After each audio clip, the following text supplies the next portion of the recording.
This is the video lecture for Lesson 22 in Clayton Croy's A Primer to Biblical Greek.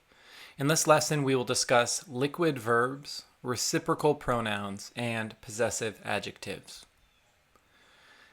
Liquid verbs are another special class of verbs. They don't form according to the basic rules that we've learned previously in this class. These are verbs whose stem ends in either lambda, mu, nu, or rho. These verbs do not accept the addition of a sigma, whether the sigma in the future tense or the sigma alpha in the aorist tense. And so the future is going to be the stem plus the epsilon plus the personal ending, which results in a contraction between the stem and the ending, which results then in a circumflex accent. So previously in this class, we haven't paid much attention at all to accents in verbs or nouns. The presence of the circumflex, however, in the liquid verb is important. It is what will tell us, that it is a future tense rather than a present tense. The aorist, which doesn't accept the sigma alpha, will have the augment like we are used to, but the sigma drops out.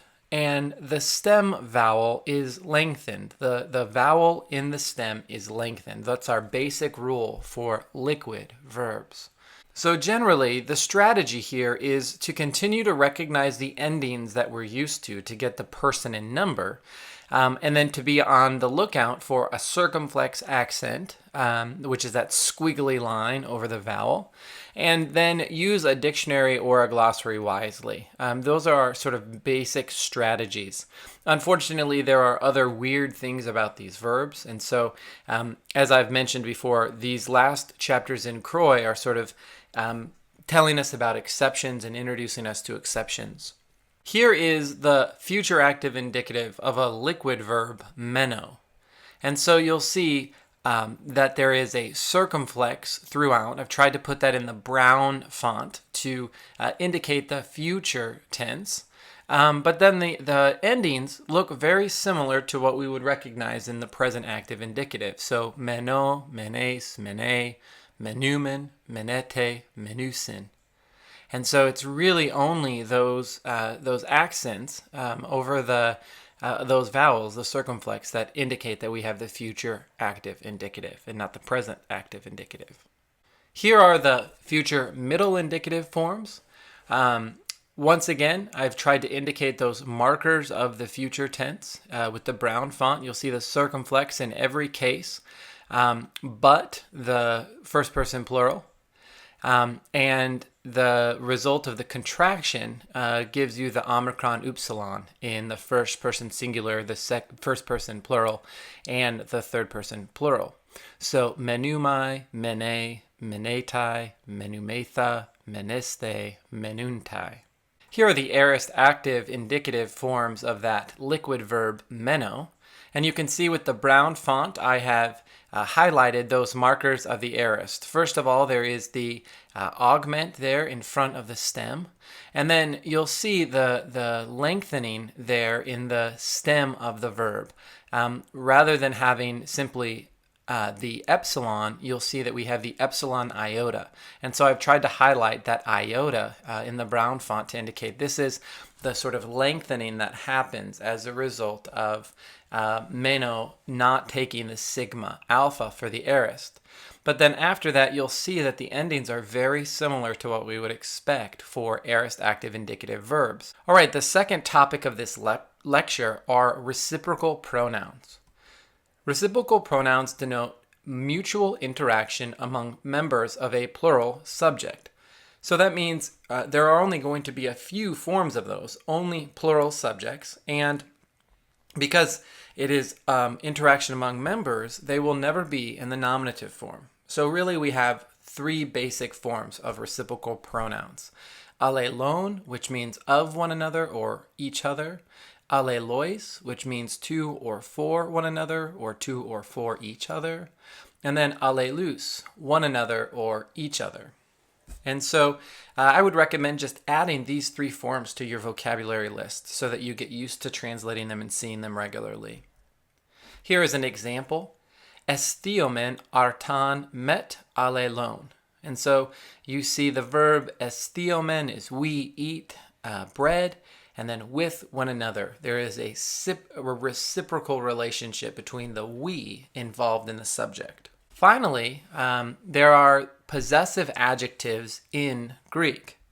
You'll recall that in the past, we have usually found possession in the expression of personal pronouns in the genitive case. So, autu, for example, would be of him or of it.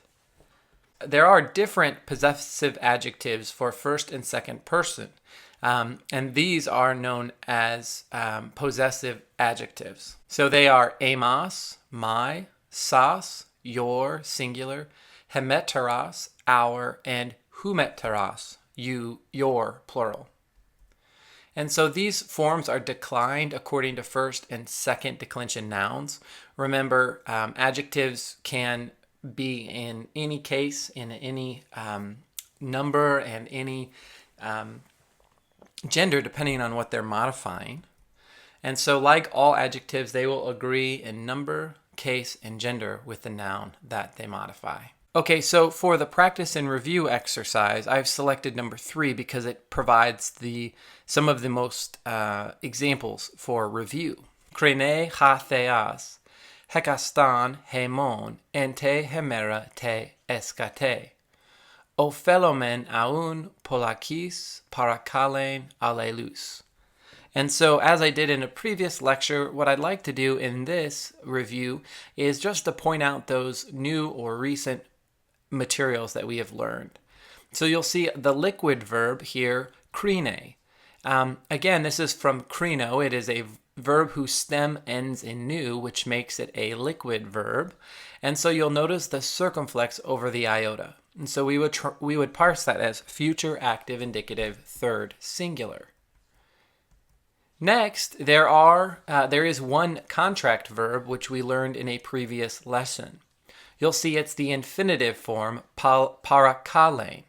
And you'll recall that is from parakale with the epsilon at the end, and then we've added the epsilon iota nu, which is the standard ending for a present active infinitive, and that's resulted in the sort of contraction that you see with the augment over the iota. And so we would parse this as present active infinitive. All right, and there is one reciprocal pronoun in this sentence. You'll see it there, alelus, which means each other. And so with those sort of review items in mind, we can move towards a translation of God will judge each of us in the last day. Therefore, we ought to encourage each other often. All right, that is the end of this video lecture on Lesson 22. Thank you very much for your attention.